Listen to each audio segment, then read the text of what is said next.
जय हो शंकरा, आदिदेव शंकरा। तेरे जाप के बिना चले ये सांस किस तरह। मेरा कर्म तू ही जाने, क्या बुरा है क्या भला। तेरे रास्ते पे मैं तो आँख मूंद के चला। तेरे नाम की जोत ने सारा हर लिया तमस मेरा। नमो नमो जी शंकरा, भोलेनाथ शंकरा। जय त्रिलोकनाथ शंभु हे शिवाय शंकरा। नमो नमो जी शंकरा, भोलेनाथ शंकरा। रुद्रदेव हे महेश्वरा।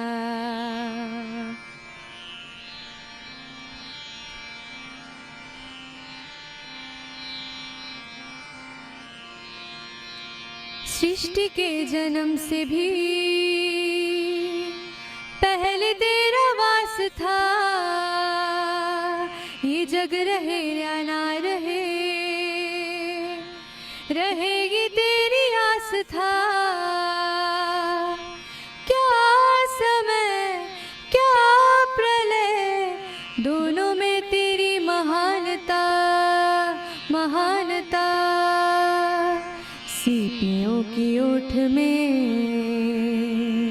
मोतियां हो जिस तरह, मेरे मन में शंकरा तू बसा है उस तरह। मेरा भर्म था जो है था वही वही मेरा। अर्थ क्या निरर्थ क्या, जो भी है सभी तेरा। तेरे सामने है झुका, मेरे सर पे हाथ रख तेरा। नमो नमो जी शंकरा, भोलेनाथ शंकरा। जय त्रिलोकनाथ शंभु हे शिवाय शंकरा। नमो नमो जी शंकरा, भोलेनाथ शंकरा। रुद्रदेव हे महेश्वरा। चंद्रमा ललाट पे भस्म है भुजाओं में, वस्त्र भाग चाल का है खड़ा पाँव में। प्यास क्या हो तुझे, गंगा है तेरी जटाओं में जटाओं में। दूसरों के वास्ते तू सदैव है जिया, मांगा कुछ कभी नहीं, तूने सिर्फ है दिया।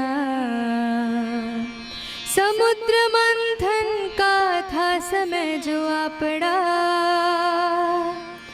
द्वंद दोनों लोक में विषामृत पे था छिड़ा। अमृत सभी मैं बांट के, प्याला विष का तूने खुद पिया। नमो नमो जी शंकरा, भोलेनाथ शंकरा। जय त्रिलोकनाथ शंभु हे शिवाय शंकरा। नमो नमो जी शंकरा, भोलेनाथ शंकरा। रुद्रदेव हे महेश्वरा। रुद्रदेव हे महेश्वरा। रुद्रदेव हे Maheshwara.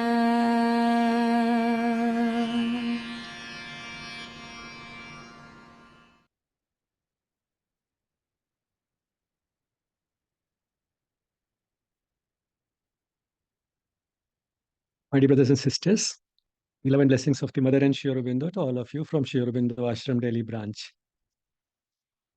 This devotional song in the melodious voice of Basudhara is about the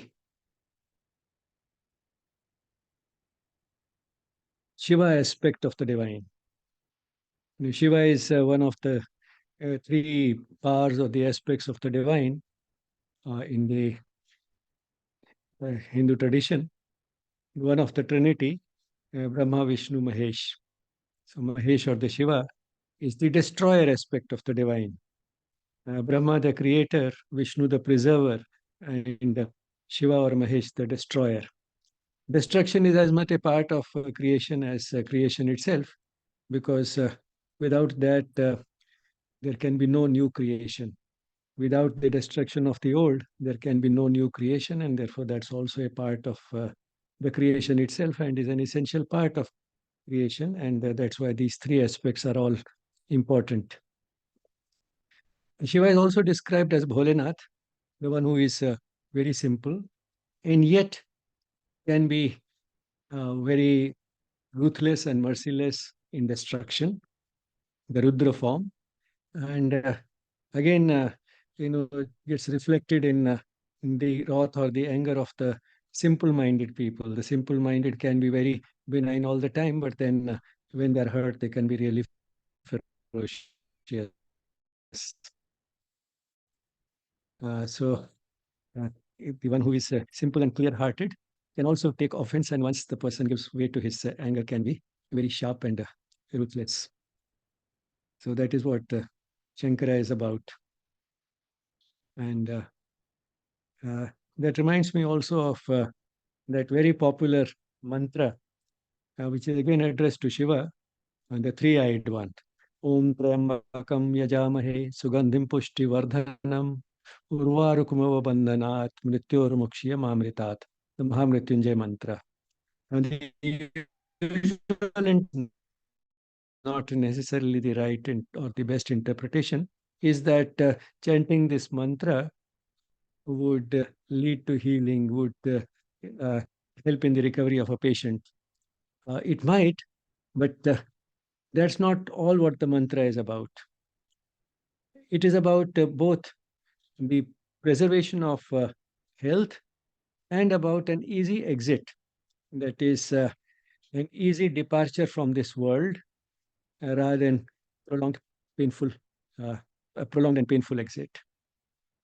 It talks of Sugandhim Pushti Vardhanam, that is the increase in the strength and the spread of the fragrance, that is the person becoming strong and fragrant in the sense that radiating joy and a positive influence. That is what that fragrance would be like. But it also talks of urvarukumeva bandhanat mrityormukshya mamritat. Just as a ripe fruit falls effortlessly and easily, in the same way, let death bring me that liberation also in an easy way, in painless and comfortable way, without lingering on, without unnecessary prolongation. The ripe fruit does not linger on, it just drops. So that's the way the exit should also be like. So it talks of both. Because after all, the way we are constituted, uh, aging and death are an inevitable part. It may be possible to delay them, slow aging, but so far it has not been possible to be immortal. And again, that is because we are conditioned to thinking that death is necessarily something very sad, very tragic, that we do not look behind it. The consolation that death is not the final end, that the soul is immortal, and that one reincarnates again, comes back to the earth again and again, is consolation. It's consolation, but at the same time, we are conditioned to thinking that in spite of all this consolation, death is a sad and tragic event. That is because we don't look the uh, behind what is visible.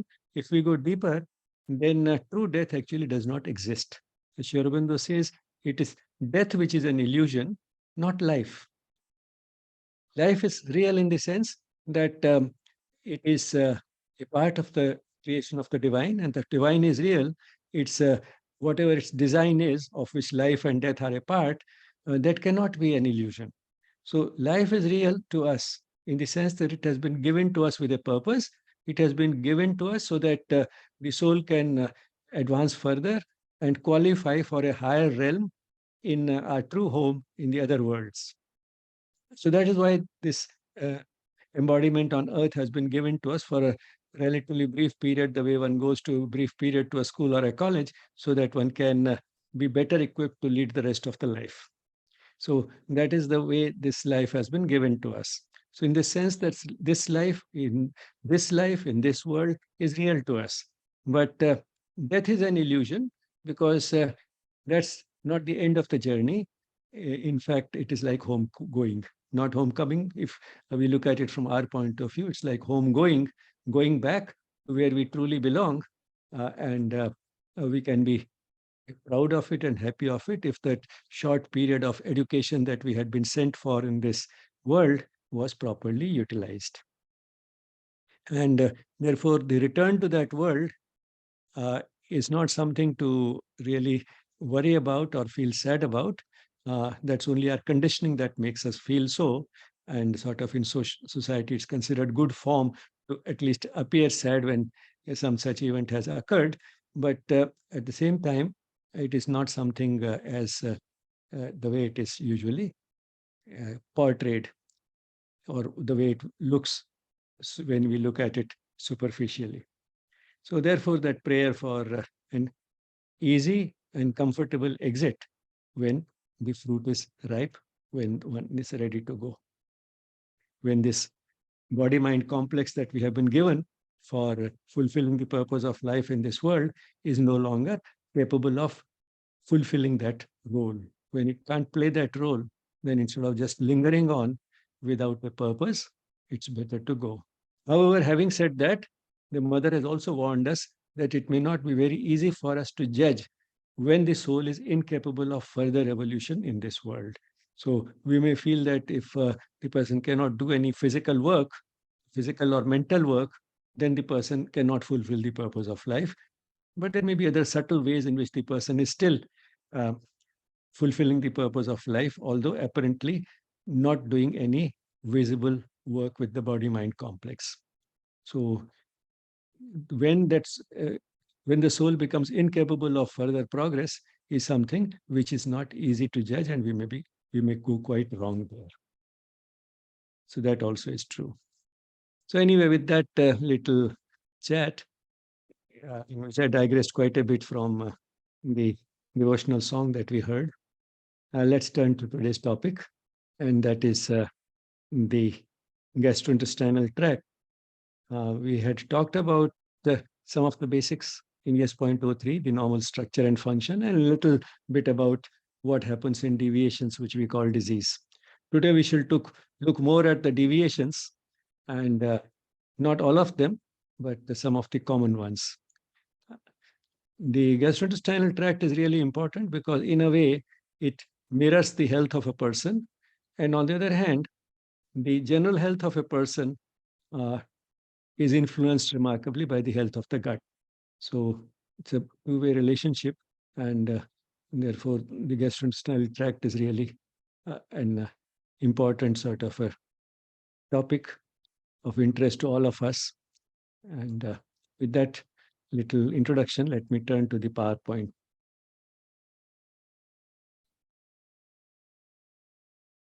Because of the importance of the gut, that we also talk of gut feelings, because the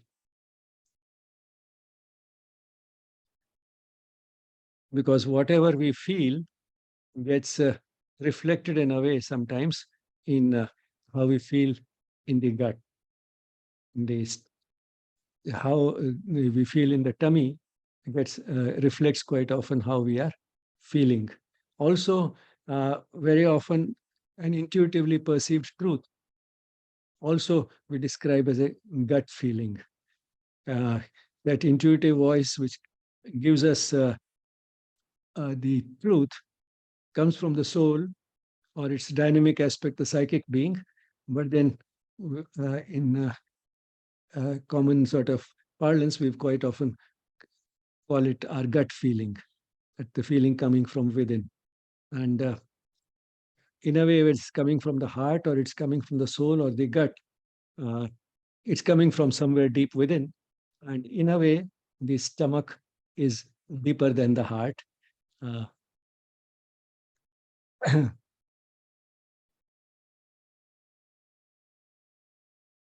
Now here's a little quote from Mark Twain, as usual, is subtle humor also there. To eat is human, to digest divine. This is a picture of the gastrointestinal tract. Uh, the food enters through the mouth, gets mixed with saliva, gets swallowed, goes down the food pipe or the esophagus, reaches the stomach, where it stays for a few hours. From there, it moves into the small intestine. The first part of the small intestine is the duodenum, and then after that, the jejunum, and then this ileum, about 20 feet of small intestine coiled up within a rather narrow space. And then finally, this opening into the large intestine, the initial part of which is the cecum, to which is attached this little appendix, which probably doesn't serve much purpose in human beings. It's a remnant of the evolutionary past. Then this cecum continuing as the ascending colon or the ascending large intestine. Ascending was going up, then the transverse colon, which goes across the abdomen to the other side, to the left side, and the descending colon, the large descending part of the large intestine, and then this sigmoid colon, the S-shaped large intestine, finally ending as the rectum and the anal canal and the anus. So this is this tube open at both ends, the mouth here and the anus here. And of course, in the small intestine, we have bile coming from the liver and the pancreatic juice coming from the pancreas. So that is the gastrointestinal tract. This is a little more diagrammatic representation of the same. This long tube, the alimentary canal, as it is called, and the mouth here and the anus here, and this tube and this opening of the tube from the gallbladder and from the pancreas into it, bringing bile and the pancreatic juice. This is further still more diagrammatic. If we consider ourselves to be like a cylinder, through this cylinder is passing this tube, the mouth at one end, the anus at the other. Now, what this picture brings out is that if we put something at this end, it comes out at this end, it serves no purpose. It really enters the body only when it crosses the wall of this tube and gets into the body.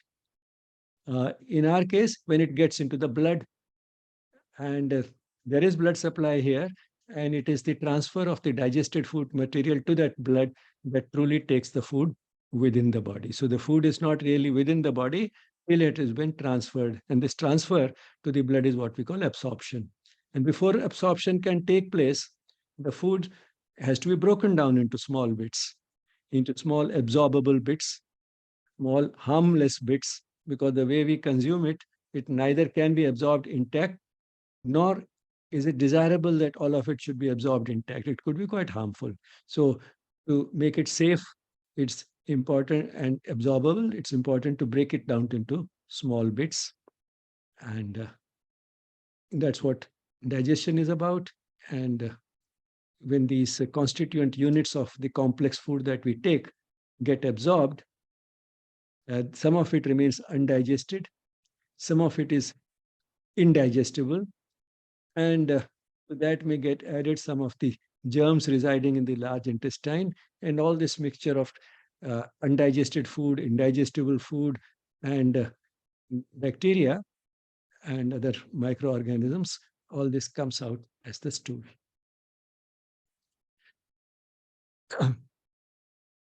Now, from this, it may appear as if something goes at this end, undergoes complex processing, but all the same processing in this tube, which seems to happen on its own as the food passes from one part to the next, something new happens there.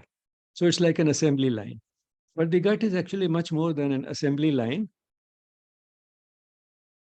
and it needs regulation, because for food to be digested, we need several juices. They should come at the right time in the right amount and get switched off when they are no longer needed. To be able to move this, there have to be some movement here, propulsive movement. And that movement should also be synchronized with the necessity for that part. And if the food has to stay a little longer, say in the stomach for 3 to 4 hours, then during that, that movement should stop. So when the movement should stop and start, when the secretion should start and stop, uh, all that has to be regulated. And that regulation takes place through the neuroendocrine machinery of the gastrointestinal tract itself. The gut itself has a very large number of neurons and a neural network, and sometimes therefore sometimes referred to as yet another brain. There's a sort of another brain in the gut, as if. And it has many hormone producing cells. It has an endocrine machinery. So this regulation is by its own neuroendocrine machinery, but it doesn't work in isolation. It is under the influence of the nervous and the endocrine systems of the body as a whole, because the functions of the gut have to be coordinated with the functions of the rest of the body. And the rest of the being connected to the rest of the nervous and endocrine systems also means that there is an influence, a profound influence of the autonomic nervous system on the gut, the part of the nervous system that controls involuntary functions. And secretions and movement of the intestines, gastrointestinal tract are involuntary functions. They're not under the control of willpower. They happen on their own as and when required.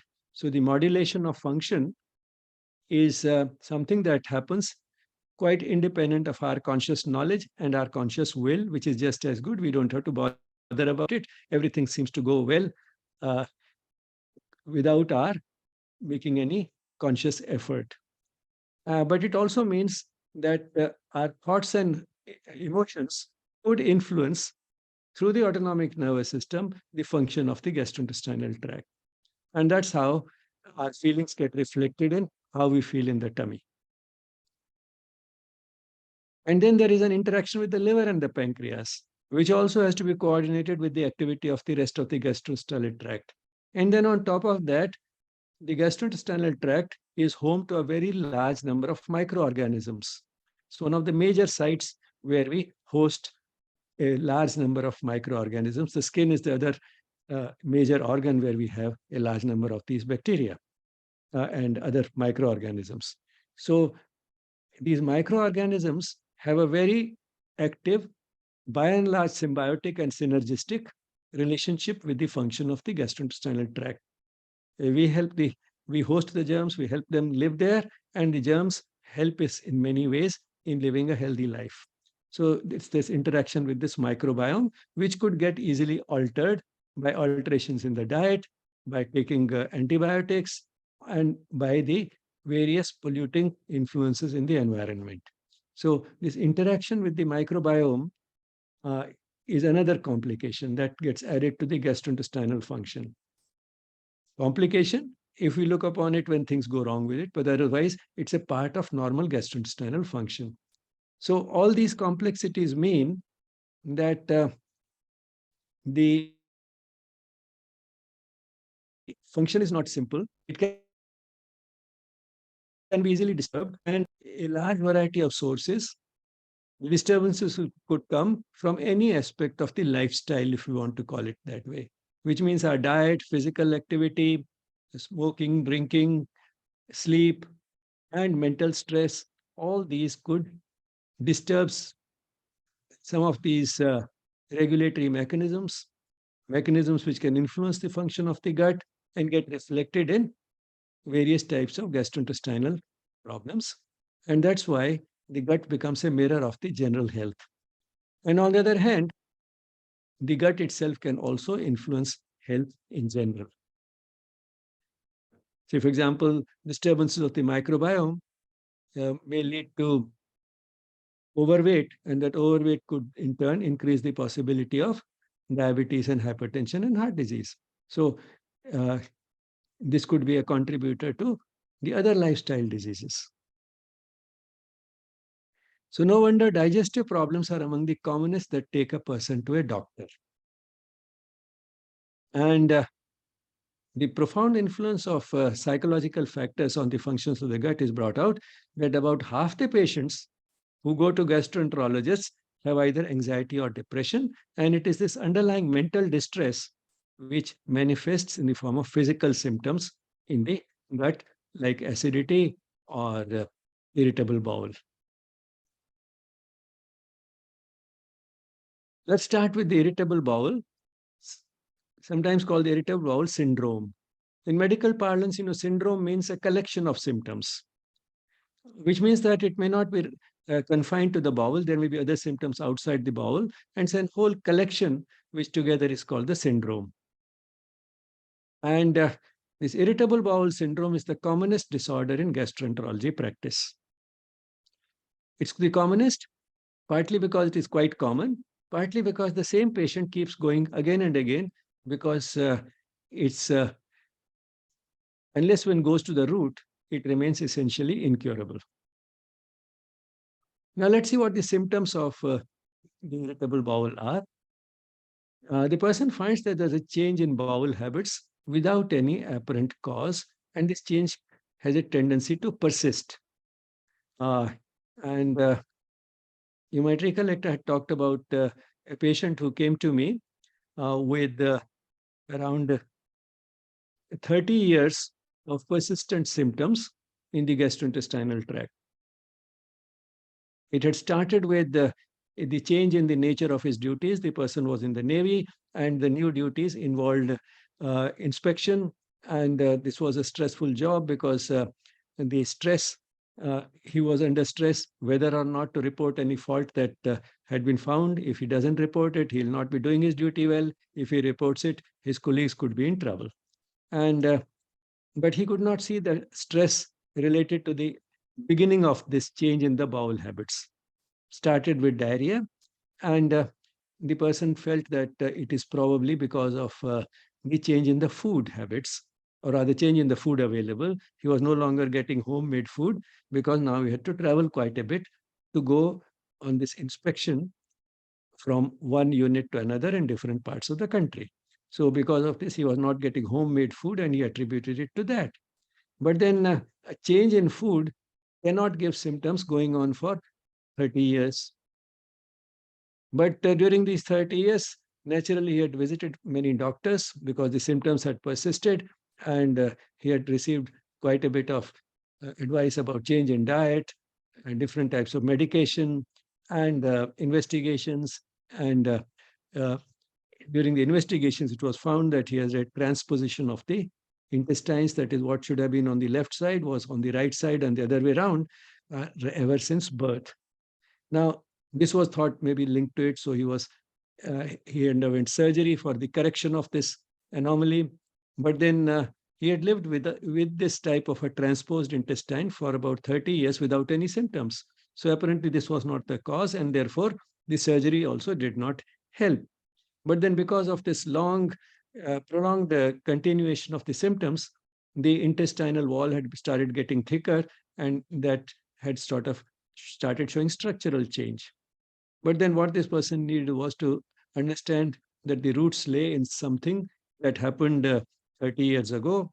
That change of duty continued for some time, but then the symptoms outlasted his return to home and getting homemade food, because now he had been retired for quite some time.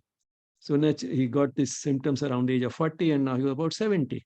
So the change, obviously, which triggered the starting initiation of this disease, no longer applied. But now it had become a habit with him. Habit, partly because he was worried about these symptoms while they are not going away. No, worry has a way of prolonging, because irritable bowel essentially starts because of psychological reasons, and psychological reasons can also lead to its continuation. And one of the psychological reasons can be that the person gets worried about the disease which is not going away. So the disease is because of the worry, and disease becomes the cause of the worry, which only perpetuates the disease. It becomes a vicious cycle. So return to the first symptom, that the person initially notices that there's change in bowel habits without any apparent cause. And therefore, the person may attribute it to a wrong cause, as this person did, that it is because of the change in food. because we have a tendency to blame physical factors for even diseases which are rooted in psychological causes. So it was a change in bowel habits without any apparent cause. And the change may be towards constipation or diarrhea. It could go either way. And depending upon which way it goes, irritable bowel is called constipation predominant or diarrhea predominant. And it may not remain always so, even in the same person. A person who has constipation predominant type of irritable bowel could with time change to diarrhea predominant, and the other way around. And keep alternating, sometimes becoming constipation predominant and sometimes diarrhea predominant. So both could be there, but still on the whole, there's a tendency in a given individual to have irritable bowel, which is either constipation predominant or diarrhea predominant. Then there is abdominal pain, which could be of two types. That is building up and then falling. That is pain increasing and decreasing, what we call a colicky type of pain. Starting with mild pain, rising to a peak, and then again easing out, falling. Or it could be a continuous constant pain, which we call cramps. Then distension of the abdomen. And along with this, person could also feel that a ball of wind is moving inside uh, from one part of the abdomen to the other. So the distension is more sort of in one part at one moment and one during for some time, and then it's more at another part. Then this feeling of incomplete evacuation. This is a very important and prominent symptom. Uh, the person passes the motion, but especially if the person has constipation, the person may pass the motion, but still does not get up with the feeling of having passed all that needed to be passed. The person has this feeling of an incomplete evacuation, as if the job has only been half done. Quite a bit still remains inside. The person feels that more needs to come out, but it's somehow not coming out. So this feeling of incomplete evacuation is a very prominent symptom. Then this is not something which uh, can be called a symptom. You will not find in textbooks. Fat file syndrome. Now, this term fat file syndrome occurs in this book by Dr. Nick Reed, a good friend of mine in Sheffield, now retired for quite some time. Healing the illnesses doctors cannot cure. Now, he has used this term fat file syndrome to describe this type of patients. He's an expert on irritable bowel. Now, what happens is that when the person gets this, he goes to a doctor. Whatever treatment the doctor gives might help for some time, but then the symptoms have a way of returning.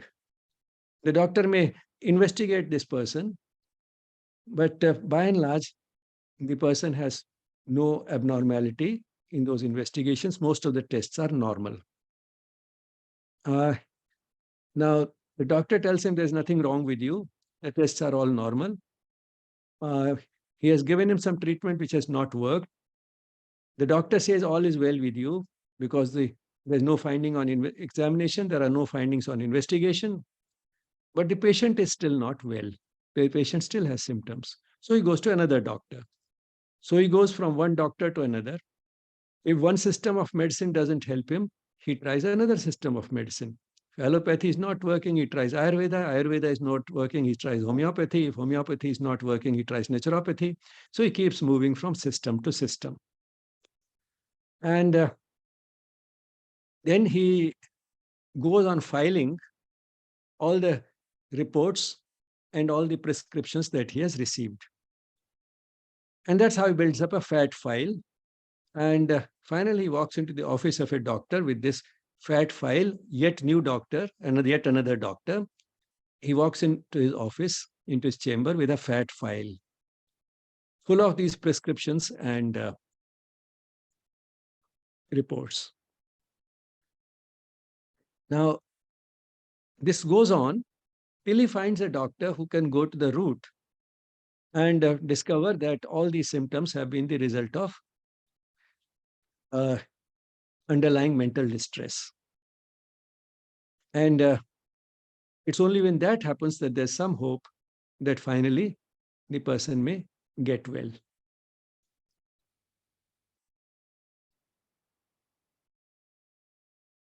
So the causes of this irritable bowel are mental distress, which is the underlying worry, chronic worry. Worry might have led to this mental distress, and this worry may result from the fact that the disease is not getting well. Lack of physical findings. There is lack of physical findings, and so the investigations, the tests are also essentially normal. And it may be associated with headache or sleeplessness, because these can also be a very common accompaniments of the mental distress. And the disease itself may further aggravate that distress, leading to a still greater possibility for getting a headache or sleeplessness. Now, how to manage the irritable bowel? The most important thing is to understand the disease and go to its roots and deal with stress. But then here are some other things which one can talk about: what to eat, when to eat, how much to eat, and how to eat. And these are all things which we have talked about in considerable detail in the course YES.02. The type of diet that is generally advised is a high fiber diet. High fiber, quantitatively, the best source of fiber in the diet are whole grains, that is, unrefined cereals and pulses. Brown bread instead of white bread, and legumes or dals or pulses, again unrefined, that is, those which have their seed coat intact. And if that doesn't work, one may supplement it with isabgol. Isabgol helps constipation by adding bulk, and also helps diarrhea by binding the stool. How it adds to the bulk is that isabgol soaks water, and after soaking water, it swells up and forms a viscous mass. So that's how it adds to the bulk. Further, it is water-soluble fiber, which means that it gets fermented by the bacteria in the gut. And by increasing the bacterial population, again, it adds to the bulk, because these bacteria, again, add to the bulk, and quite a bit of these bacteria come out in the stool. And so it adds as a bulking agent. Isabgol acts as a bulking agent. Isabgol also helps diarrhea by binding the stool, soaks up the water in the watery stool, and thereby converts this stool into a relatively well-formed viscous mass instead of remaining watery. So by binding the stool, it again helps diarrhea. It also. So in other words, it can normalize the movements of the gastrointestinal tract. Constipation, usually is associated with reduced motility, reduced movement of the intestines. Diarrhea is due to excessive movement. Isabgol can help both. It can increase the motility in constipation by adding to the bulk, and can reduce the motility by binding the stool in diarrhea. So sometimes we describe this utility of isabgol in both constipation and diarrhea by saying that it normalizes the motility of the gut. Then, of course, one should go to the root of the problem and manage the stress. Again, we have talked about it in individual sessions of stress management in many of these courses that we've done in the past. And visualization. Now, visualization is a technique that can be used in several situations, including heart disease. I think it was referred to also while talking about heart disease, visualizing the coronary arteries opening up by the fat in these coronary arteries melting. Now, the general principle of visualization is that if one has some sort of a vague idea, even a vague idea, of what is going on in the body and in which part of the body, what one can do is that one can incorporate in the sessions on visualization or during Shavasana, during the yogic practices, an element of visualization. What one does in this visualization is that when the mind has been calmed down by meditation or by Shavasana, one then focuses the attention on the part of the body which is diseased, and tries to visualize the abnormality in that organ clearing up, and now the organ becoming normal again. See, in case of the coronary arteries, we saw that the arteries are blocked by fatty deposits. The person is visualizing warmth within, maybe warmth of love, and that is opening up, melting these fatty deposits, melting the fat in those deposits, and the arteries are opening up. Now, as you can see that the process, real process in the body cannot be as simple as that. But that doesn't matter. The visualization doesn't have to be absolutely exact from the anatomical point of view or from the point of view of the uh, pathophysiological and biochemical changes taking place in that organ during disease and during healing. It doesn't have to be exact. One can put in one's own imagination, come up with, invent one's own sort of uh, visualization of the disease and the healing process. So the main thing is that the person is visualizing going from the disease state to a healthy state through self-healing, visualizing those mechanisms of the body which are getting activated, which will lead to normalization of that structure and function in that part of the body. So in case of, say, visualization in the case of the irritable bowel, and the person can visualize, for example, an unruly set of school children in the playground. And then in the playground appears the sports teacher. The sports teacher blows a whistle. Now, that whistle is a sort of signal to the children that now they should organize themselves in proper lines. And then after that starts some physical activity, say PT, physical training. And you find that with some music in the background. And you find these children swaying in a very rhythmic way, synchronized, every child's movement synchronized with the music. And you find that is a beautiful display of physical movements, a beautiful PT display. So that disorganized running around gets converted in the presence of this teacher by presence of the teacher, converts it into a very pleasing, organized, rhythmic movement. And the trigger is the whistle. So the person can visualize his intestines also behaving in that way like these children, and then the divine blows a whistle. And you find that all this disorganized movement quickly organizes itself into a proper, disciplined, rhythmic movement, which is just at the right pace and starts and stops at the right time.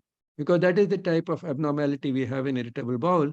Either the movement is too much or it is too little, it is disorganized, and it is at the wrong time. So all that gets corrected as a result of this whistle coming from within, from the divine. Visualize that, and that can become your visualization for irritable bowel. And finally, don't keep thinking about the disease. Get busy.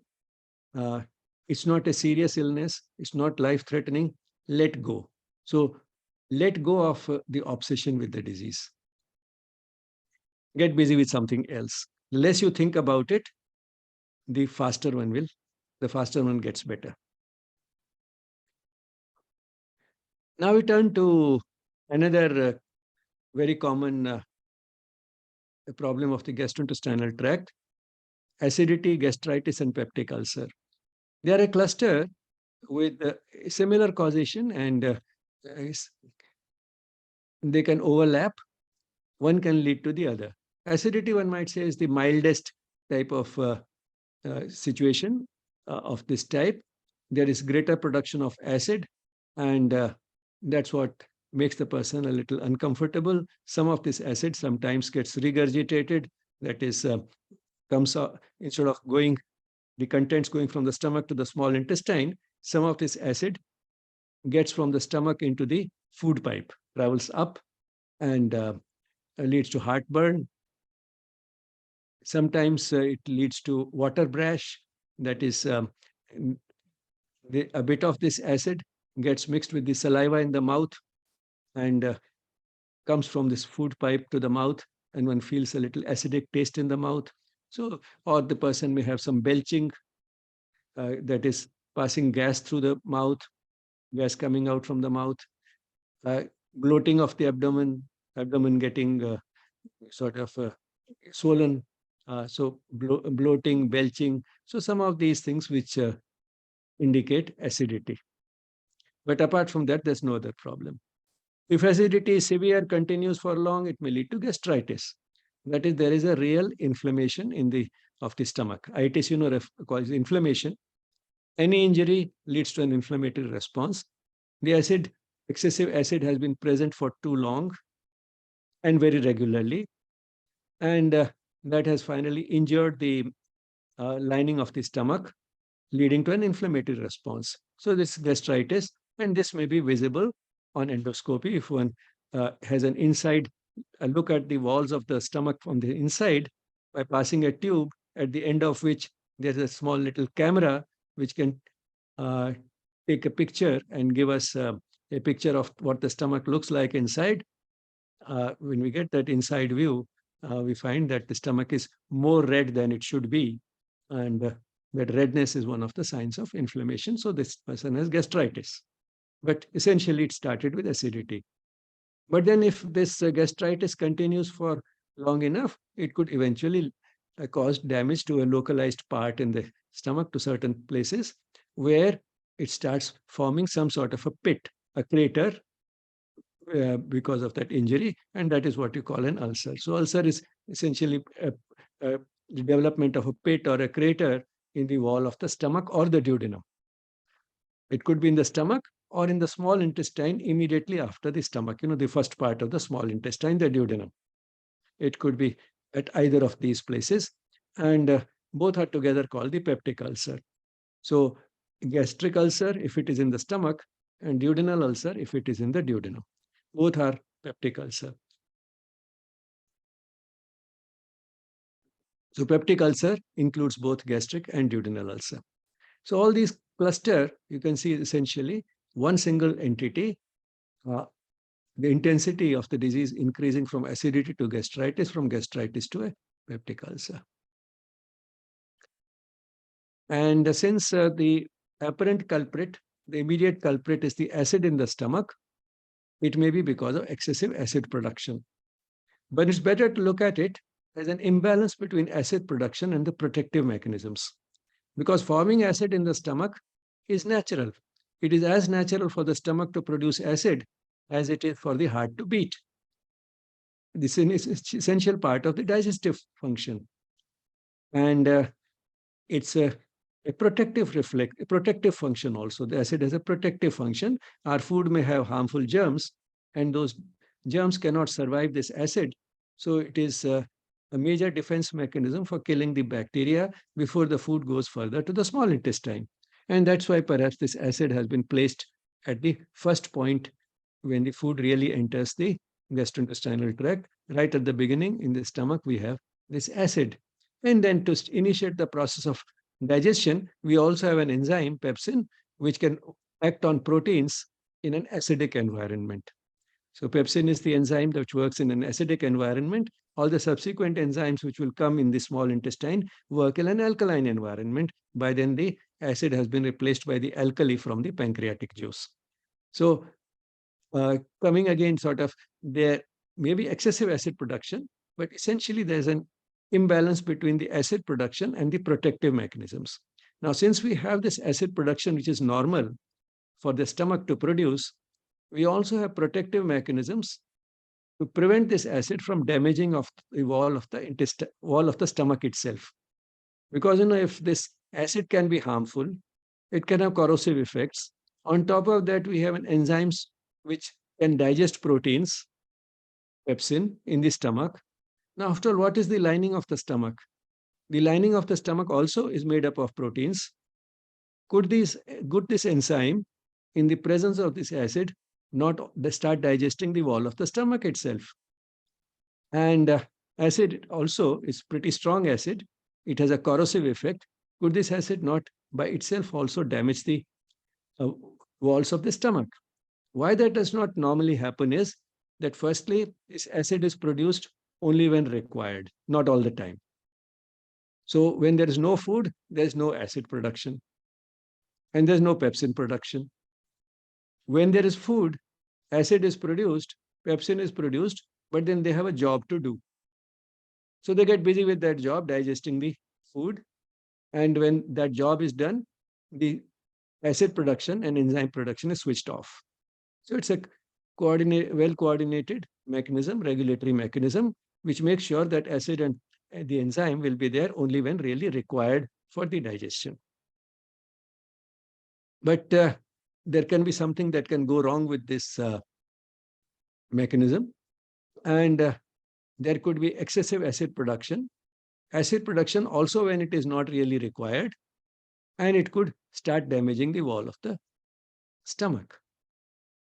But then the acid production may be quite normal, but the protective mechanisms may be deficient, they may be defective. There are all types of defense mechanisms, including a thick layer of mucus that lines the stomach. The type of cells that line the stomach are also of a special variety. They do not allow this acid or pepsin to really penetrate the junctions between the cells. The cells are better constructed. Stronger material has been used here. For example, use stronger material on the roof as compared to the walls, because the roof is what is exposed to the elements, the weather, the bad weather, and so on, much more than the walls. So here there's better material used for the cells, which is stronger. And apart from that, there are special chemicals like prostaglandins which protect. So there are plenty of protective mechanisms which protect the wall of the stomach. There could be something defective in these protective mechanisms. So either the acid is too much for the protective mechanisms to be effective, or the protective mechanisms are too weak for even dealing with the normal amount of acid production. So it's essentially this imbalance. And how this imbalance may be produced has been summed up in these three words: hurry, worry, and curry. That is, the person has a certain type of personality or job where he's in a hurry all the time, or the person has a tendency to worry about things, and the person has a diet in which there are plenty of chilies, as in a curry that has plenty of chilies. So hurry, worry, and curry. That is what can lead to this imbalance, lead to essentially excess of acid production. And some of the underlying causes one can see could be irregular meals, chilies, tea, coffee, smoking, drinking, a stressful job. All these are the apparent, visible, immediate causes for creating this imbalance, which then shows up as acidity, gastritis, and eventually maybe sometimes as peptic ulcer disease. Then there's an imbalance between job requirements and the tendency towards worry and anxiety. This we shall return to in a moment once again. So the job requirements are such that it is likely to lead to worry and anxiety, but again, there's an imbalance because a certain degree of stress, some people can handle quite well. But if the stress becomes too much, then the person, even a normal person, can't cope. Or the other way around is also possible. The stress may be quite low, but the person has an inherent tendency towards worry and anxiety, and therefore this becomes too much for this person. So once again, there's an imbalance. And then many of the painkillers, commonly used painkillers, also cause gastritis. And among the safest is paracetamol. But still, to be on the safe side, if one takes a painkiller, one can also take an antacid along with it. And even more important is not to take a painkiller empty stomach. Because if there is food, then whatever acidity this painkiller produces will give that acid a job to do. So it will work on the food rather than on the stomach. So painkillers should not be taken on empty stomach. And secondly, they may be taken with an antacid.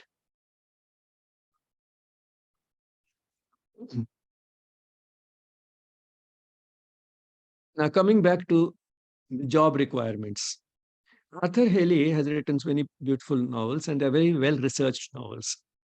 It's amazing, I mean, how he has done research on not only airports, as in this book, the airport, but also on hotels, on pharmaceutical industry, on the medical profession, because he has novels on each of these subjects. And there are novels which are based on a great deal of research in these professions. That's quite obvious. Anyway, so coming to this novel Airport, uh, in this occurs a person who is an air traffic controller. Now, the job of an air traffic controller can be very stressful, because what this person has is in front of him a screen, say like a computer screen, and on this screen show up the planes in the vicinity of the airport as little dots. And the job of this air traffic controller is to keep giving instructions to the pilots of each of these planes, which he can see as little dots on his screen, to make sure that they do not collide with each other, that these planes do not collide. Because near the traffic is heavy. The planes are very near each other. And some of these planes are taking off, some are landing. So they are not only dots which are moving all the time, but they are also moving either up or down. And therefore, the chances of collision become quite high. But he has to make sure that they do not collide. And therefore, he may tell one pilot to ascend by a few thousand feet, to another to descend by a few thousand feet, so that even if they are in each other's path, because of the distance which separates them in terms of the height, they don't collide. Now, to do that for a large number of aeroplanes simultaneously, which are moving all the time, which are not stationary dots, and make sure that they do not collide, can be a pretty stressful job. And yet he has to convey these instructions in a cool and calculated voice, so that his worry does not get transmitted to the pilot. So he's doing it in apparently a very cool and calm, composed voice, but his mind has to be extremely active and alert all the time, and he can be under considerable stress. Because one little mistake and there could be a mid-air collision. Now, there was one such air traffic controller who once did make one such mistake once, and as a result, in a plane, some people had died. Now, this is something which remained in his memory for a very long time and would keep haunting him. And he kept regretting how he made that mistake. So, in the psychic being hurting. And it was this repeated hurt, this repeated uneasiness, this repeated sense of guilt, which he kept feeling for the mistake that he had made and which had led to this death, that gave him peptic ulcer.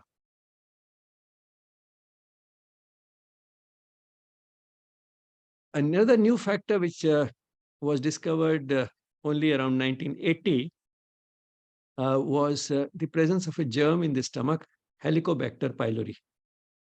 And this was a discovery made by a young doctor, Barry Marshall, and a pathologist, Robin Warren.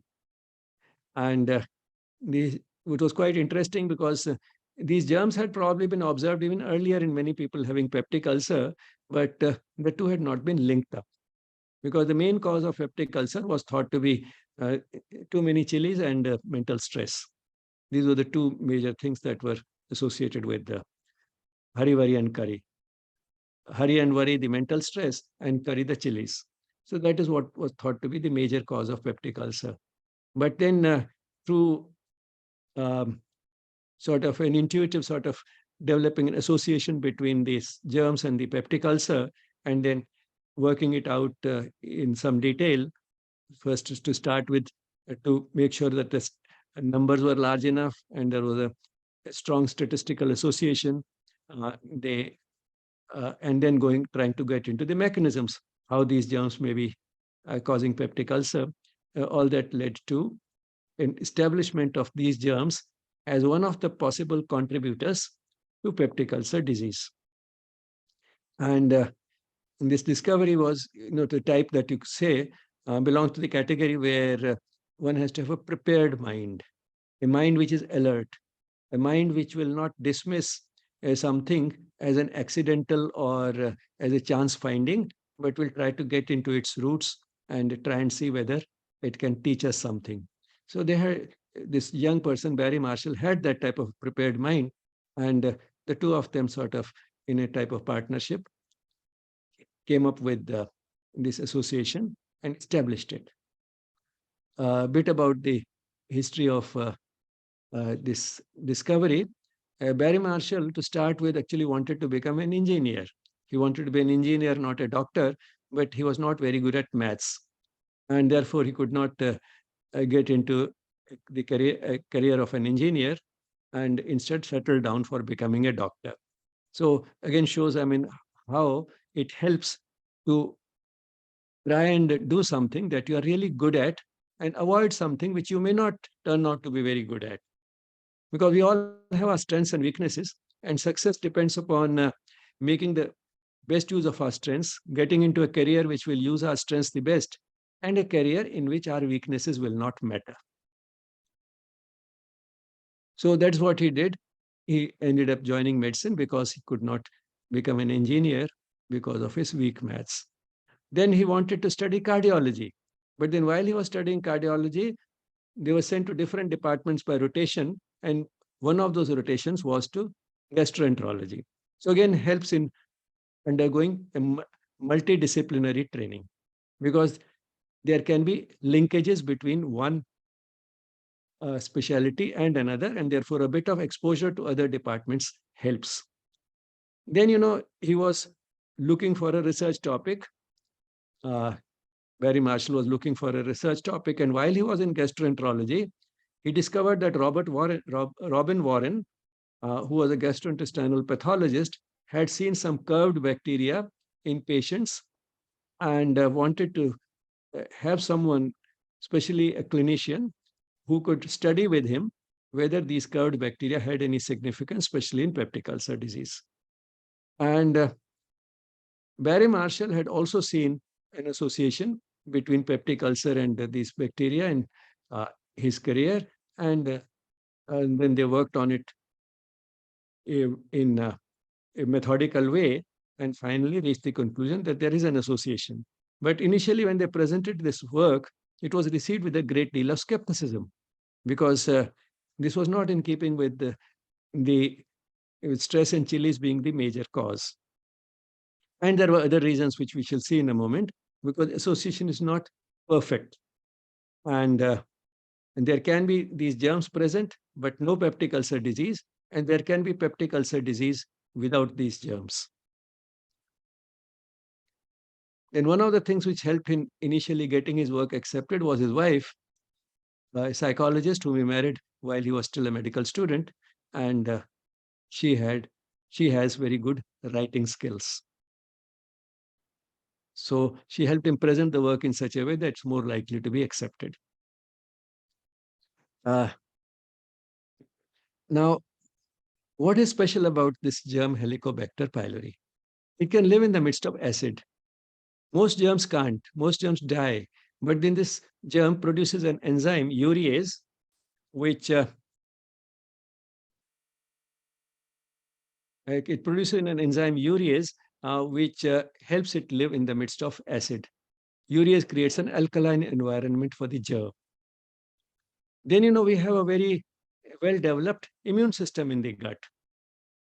Over the long period that this germ has lived in the stomach, long period, I mean thousands of years of evolution or millions of years of evolution, what this germ has done is to learn to live in the stomach, in the acid environment, and also to hoodwink the immune system, the local immune system of the gastrointestinal tract. And that's how it's able to stay there. In fact, it uses this immune system to create inflammation in the stomach. And this inflammation could be of the type that leads to sometimes not necessarily excessive acid production. It may lead to reduced acid production. And it also benefits us by protecting us against allergies and autoimmune diseases because of its interaction with the immune system. Now, this gives us many other ramifications. One of the ramifications is that there are other causes for peptic ulcer, and therefore, all cases of peptic ulcer may not have this germ. Secondly, it also tells us that there may be not only patients who have the germ, but this germ may be associated not with excessive acid, but with reduced acid. So that's how we can have patients who have less of acid, reduced acidity, or normal acidity, but peptic ulcer disease, and people who may have excess acid, but no peptic ulcer disease. Reduced acid, but peptic ulcer disease may be because of this germ, or it may be because the protective mechanisms in general are weak. In the same way, excess acid may not be associated with peptic ulcer if the protective mechanisms are good. So you can have all these combinations. Another important ramification of this is that the presence of this germ, the germ has an intimate interaction with the immune system of the body.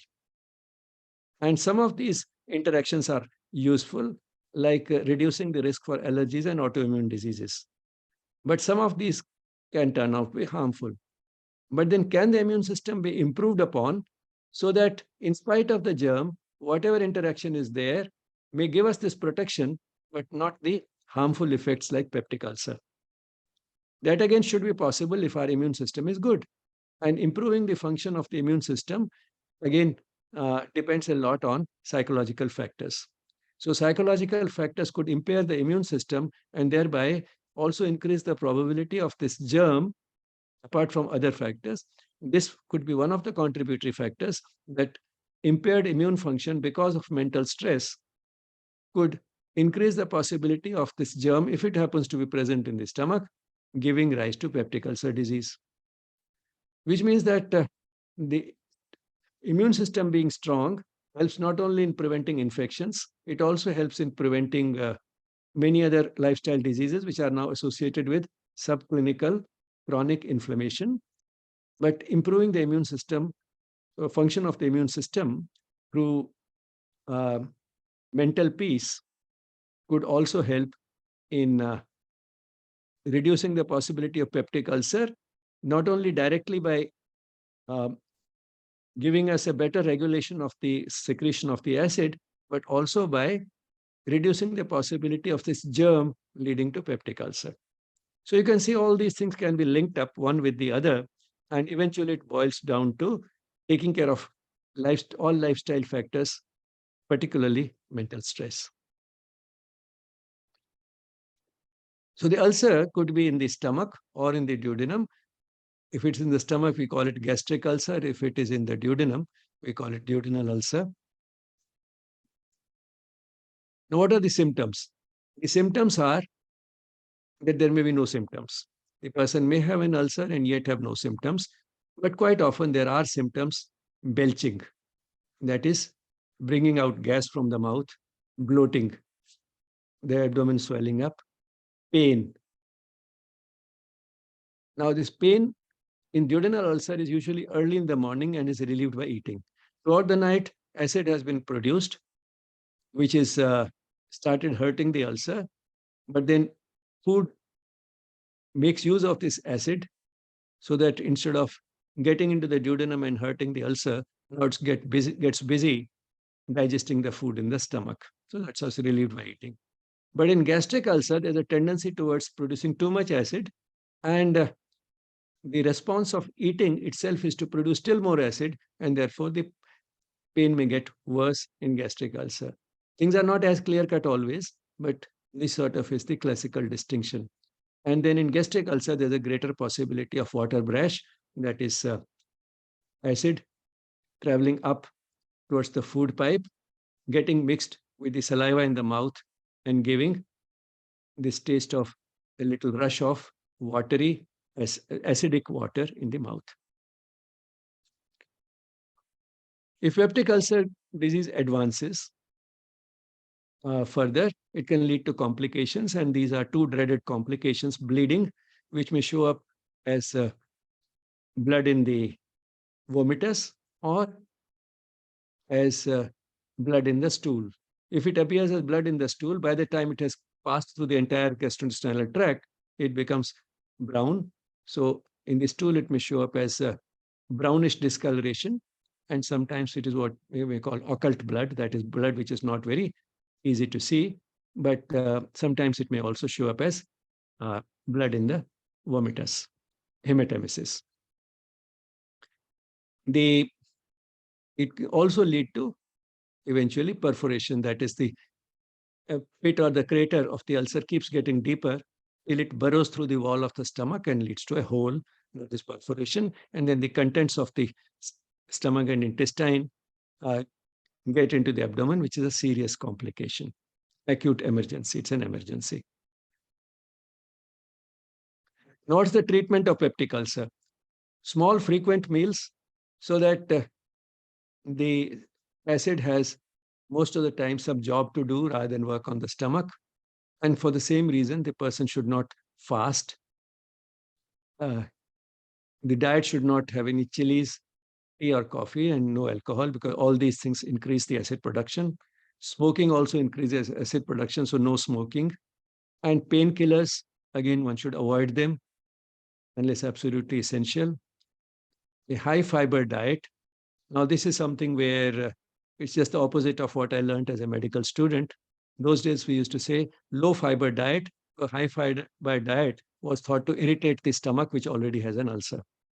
But now we know that, in fact, a high fiber diet can help because it makes the food, converts the food into a soft, viscous mass, which is much better than to have food as such. So fiber actually helps in making the food gentler to the stomach and also helps in buffering the action of the acid. Then medication for acidity. We have the first generation antacids, which were purely sort of to neutralize the acid. Brand names like, Gelusil and Digene and belong to that category. And then we had the second generation, which acted on the receptors in the stomach where the secretion takes place, back to the secretory mechanisms, the H2 receptor antagonists like ranitidine. Then we had the third generation, which directly reduced the acid production, like omeprazole. Now, it has become quite a routine to now prescribe the third generation because extremely effective and fairly safe. Then medication for Helicobacter pylori.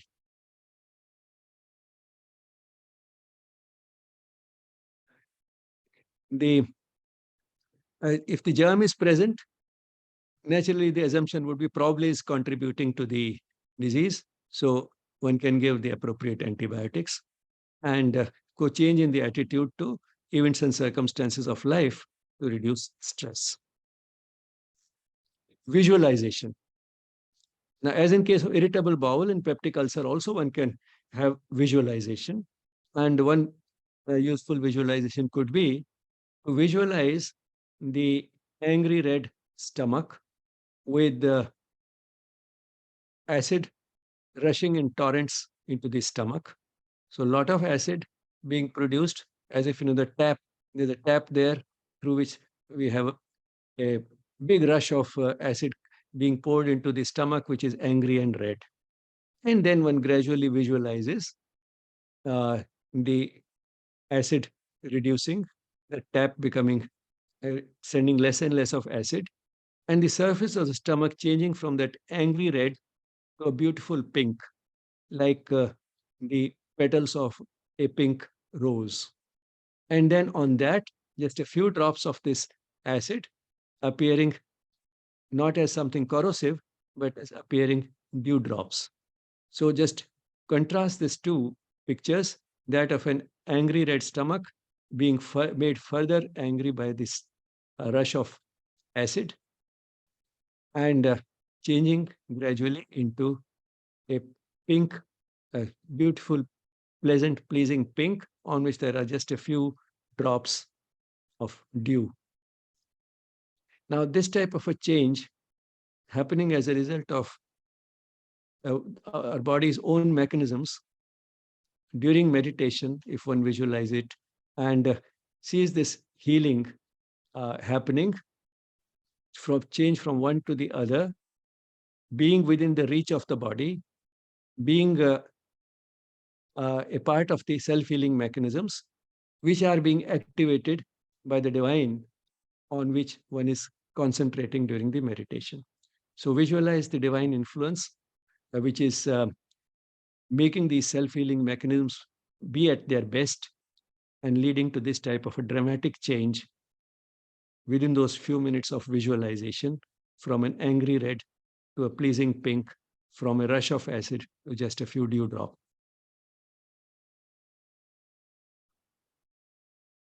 How about the yogic practices? Firstly, what one should avoid doing. Avoid Paschimuttanasana, Shashankasana, Kapalabhati. A yogic practice which could help, but this is one of those cleansing techniques which should be done only under supervision. Vaman Dhoti or Kunjal. What this consists of is preparing 2 liters of uh, salty water, 2 liters of warm water, to which can be added 2 teaspoons of salt. And then drink as much of it as possible, 6 to 8 glasses of it. The result will be one will feel extremely full. When one feels extremely full, then one may feel like vomiting it out. And if one does not feel like, one should stimulate vomiting so that it comes out. And the way one can stimulate is by taking 3 fingers inside the mouth, and the index finger, the middle finger, and the ring finger, the 3 middle fingers. That is, leaving the thumb and the little finger out, the 3 fingers in the middle, uh, including the middle finger and the 2 fingers on either side of the middle finger.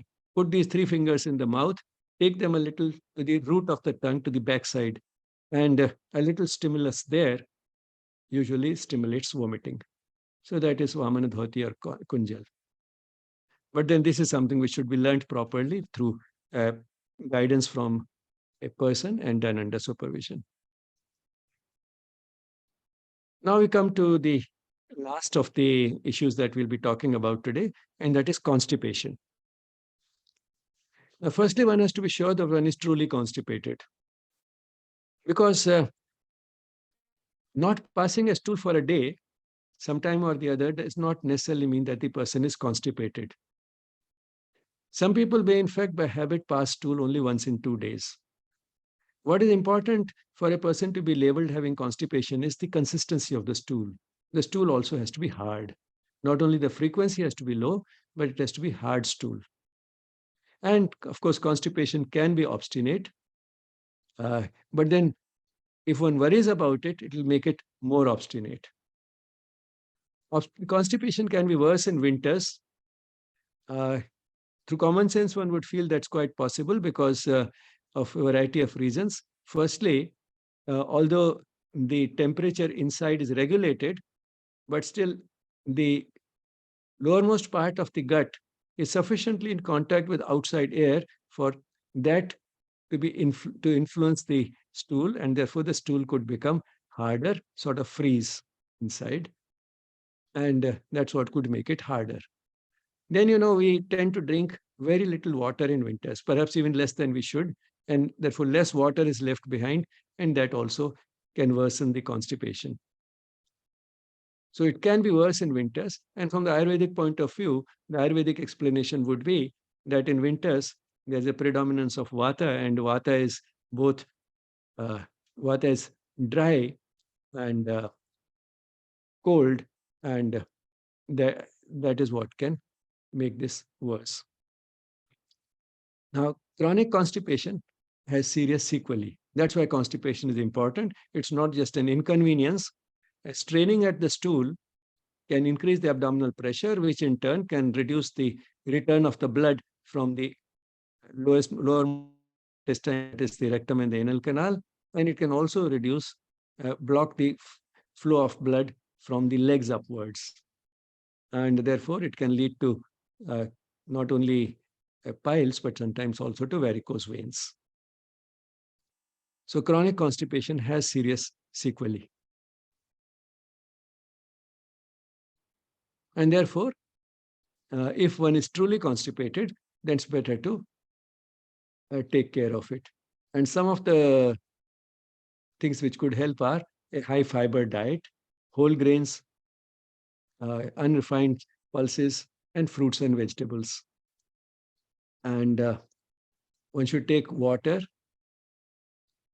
especially in winters, only warm water, warm herbal tea. Especially in winters, ghee and oil can be used more liberally in the diet.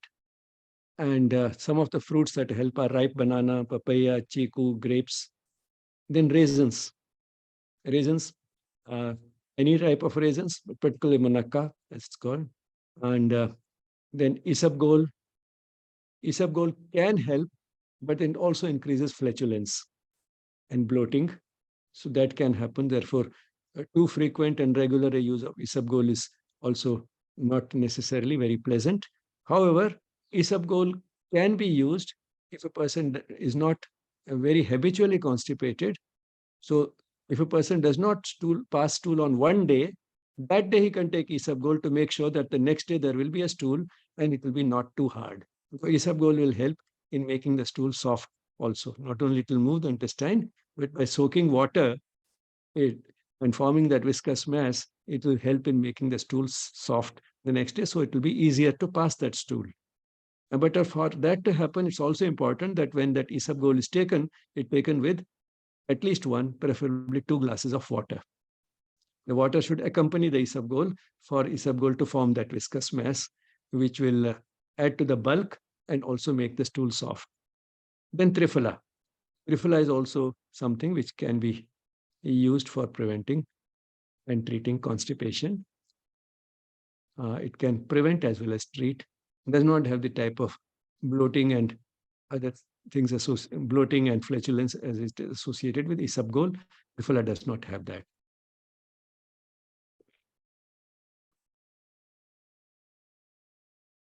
There are other drugs also available in Ayurveda, but preferable is to take those under medical guidance.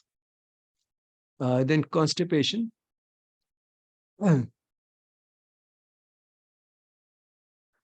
Physical activity. Lack of physical activity can contribute in a significant way to constipation. So one should be physically active. Yogic postures, in general, all yogic postures would help, particularly those which involve abdominal movements. But all yogic postures should be done regularly in constipation, which means that apart from other reasons for which yogic practices are helpful, in constipation, they would help in reducing constipation also. Then one of the important don'ts is do not strain at the stool. So how should one then deal with constipation? If one does not pass stool, one knows that one will have difficulty in passing stool, then how should one deal with it? Before sitting down on the seat, oil the passage, which means apply oil with the index finger. For a right-handed person, it's bit easier to apply it with the left finger. Have the oil in the right palm. Use the oil the finger, the left index finger with the from that oil, and then don't try to insert it quickly. Just have a little round motion around the anus. So after that rounded circular motion around the anus, one will find that that area gets softer and it becomes easier to take the finger inside towards the anal canal. So take it a little bit and then a little more oil, a little more rubbing around the anus in a circular in a circular movement, a little more you'll be able to take in. And it doesn't go straight up. There's a curve inside, and therefore they take the finger, let the finger follow the curve, which means it'll have a tendency to go backwards, not straight up, but a little towards the backside. So follow that, and when one does that, eventually you may be able to reach a point where there is some hard stool which you can feel. Now, this hard stool has formed a mass, and if it is made up of a large number of small masses, that is ball-like things, they have all sort of formed a cluster in which one unit is fitting the other, or if it is just one big mass, it has uh, taken up the shape of the intestine itself, fitting snugly there, which means they have sort of planted themselves, the piece of stool or that pieces of stool have planted themselves inside the rectum and anal canal in such a way that now it's difficult to disturb that arrangement. Now disturb that arrangement with the fingers. Try to break this arrangement. The way, I mean, if there's a wall, if you take one brick out of the wall from somewhere, you make it easier for the wall itself to collapse. So the whole wall becomes weak if you are able to take one brick away. So what you can try to do is to manipulate it so that this unity or all this stool has achieved, and the fit that it has acquired with the intestine, the rectum and the anal canal inside, that fit is broken in some way. And in that process, sometimes when it's small, ball-like things, you may be able to take out a bit of it out with your finger itself.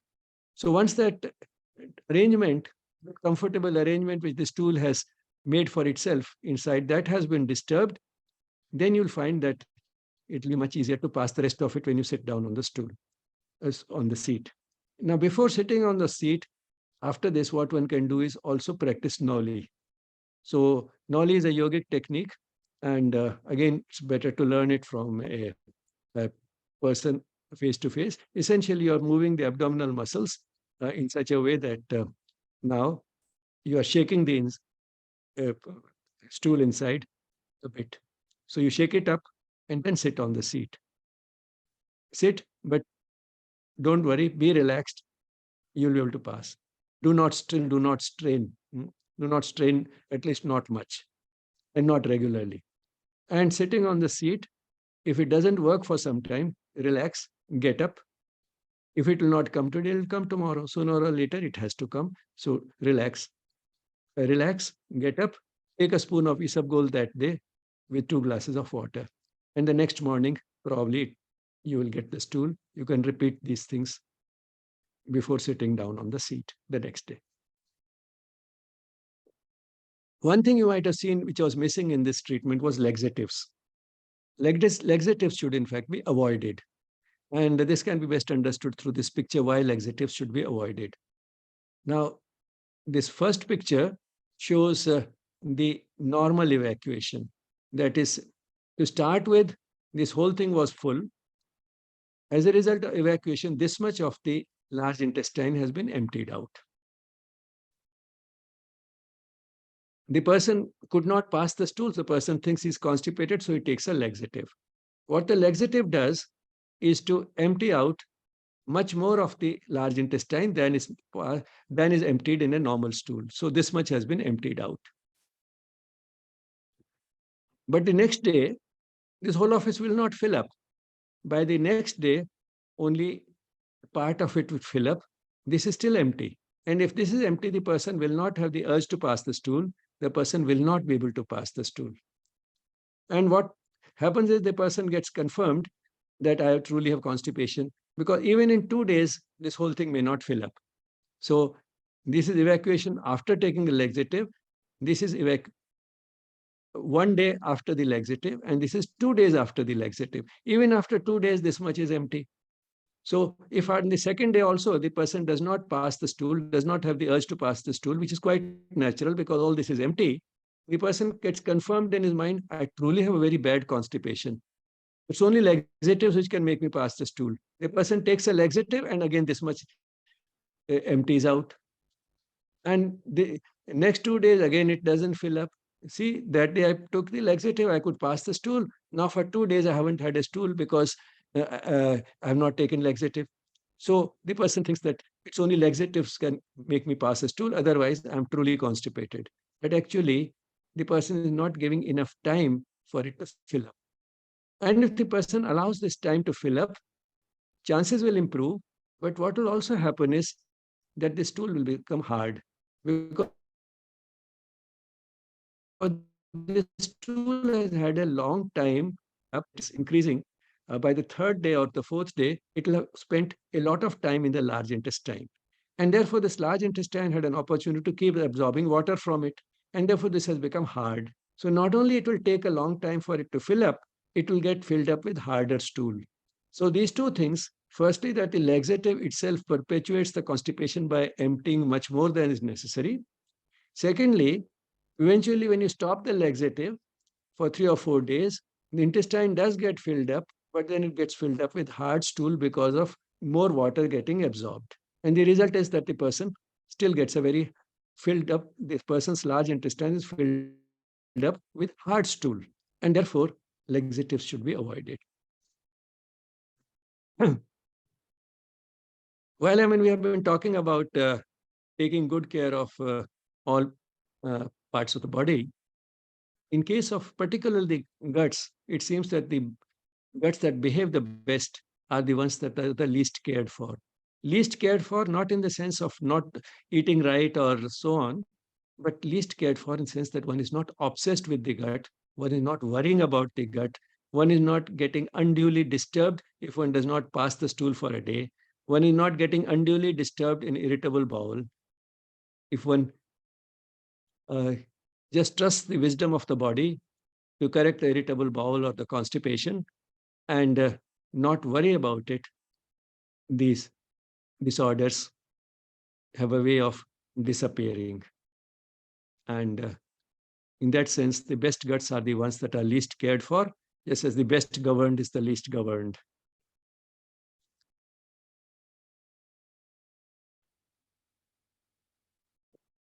You'll find all these three disorders discussed in this chapter 14 of Back to Health Through Yoga.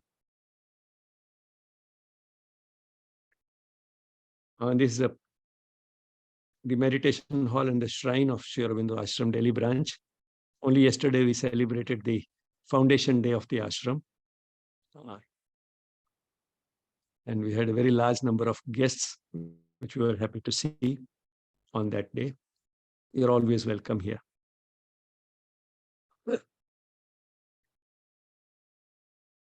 If you have any comments or questions, please drop an email to yes@yesspirituality.com.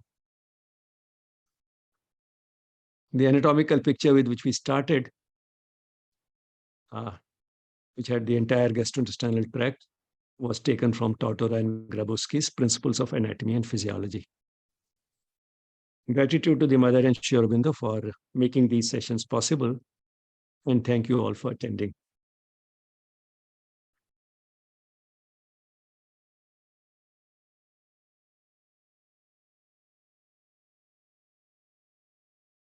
Any questions?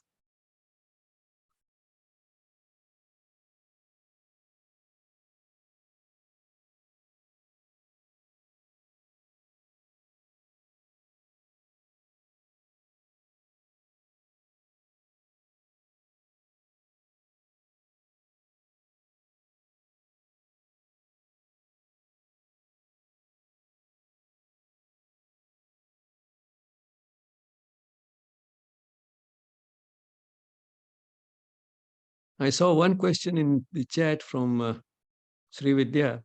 She's asking, what causes colic in children? One can say that their intestines are still learning. Like all parts of the body are still growing, developing, and improving in function. So to some extent, occasional colic in newborns and infants is normal. And there are simple remedies available for it, which the pediatricians would tell you, classical remedies. So it's not something too much to worry about, but that is more or less normal. It happens so universally that can be taken as a part of the part of normalcy, normal part of growing up.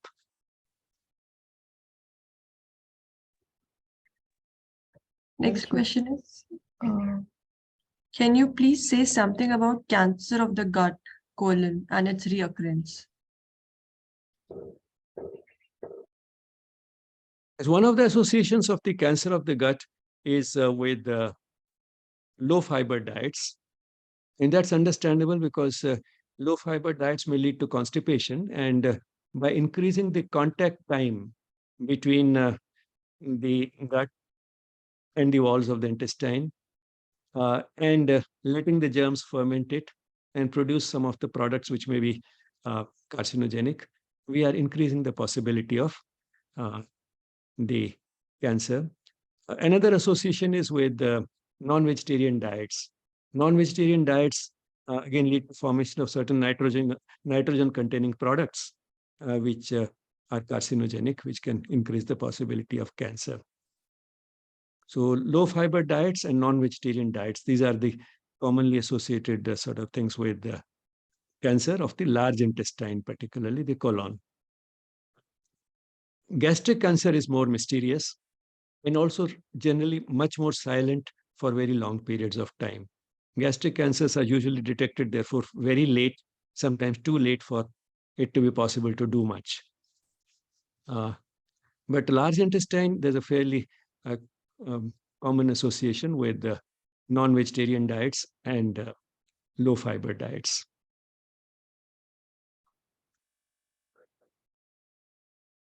To some extent, the two go together because diets which are predominantly non-vegetarian also are naturally low in fiber because only plants have fiber. Animal foods do not have any dietary fiber.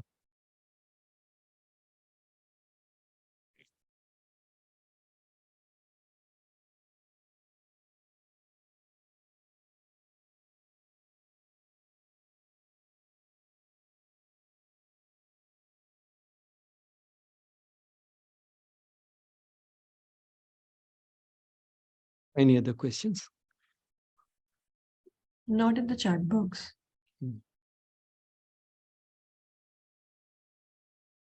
Do you have any question? Aditi, you have any question? Anybody else?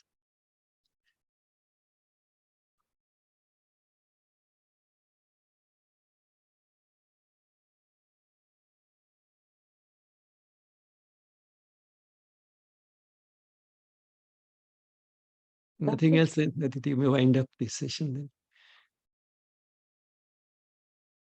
I have a small query.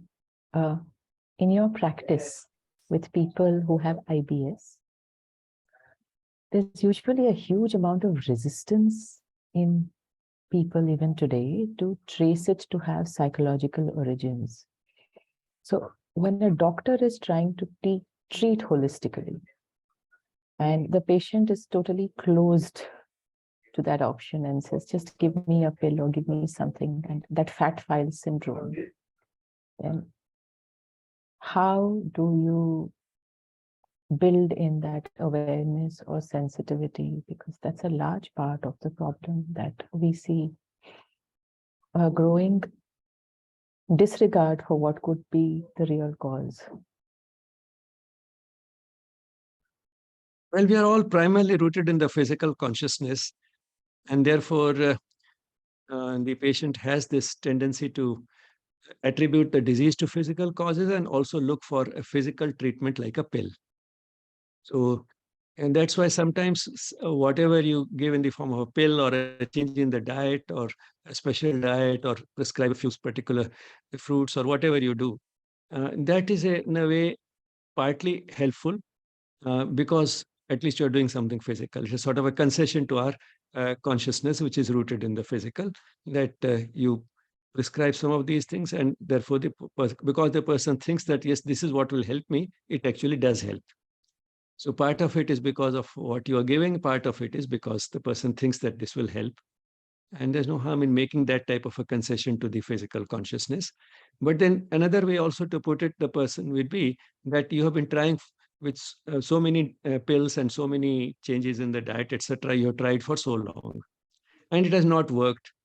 So why not at least learn from it what does not work, try something that might work better. And experience shows that a change in your attitude to events and circumstances of life and not worrying about the disease itself, uh, these are things that can help. So worry about, uh, look at your events and circumstances of life differently, and look at also the disease differently. Instead of thinking that this is a serious incurable illness I have, look at it as something which is relatively harmless that you have. It is one of the uh, less sort of troublesome of the lifestyle diseases. It is not life threatening. And look at it as only as a trigger for helping you make those changes in the lifestyle, which will not only help this disease, but will also reduce the possibility of other lifestyle diseases in future. Thank you so much. There's one question in the chat box. Why is there a feeling of fullness in the stomach all the time and never feeling hungry? Yes, that's a good question. It partly happens, I think, because we have a tendency to eat by the clock, and we tend to eat a little too often. So we never reach that state when the stomach is empty, and therefore we start feeling get that feeling of hunger. So occasionally getting that feeling of hunger, getting hunger contractions in the stomach is good. And as a general principle, of course, there's is said that, in Ayurveda particularly, that one should have only 2 principal meals in a day and eat only when you are truly hungry.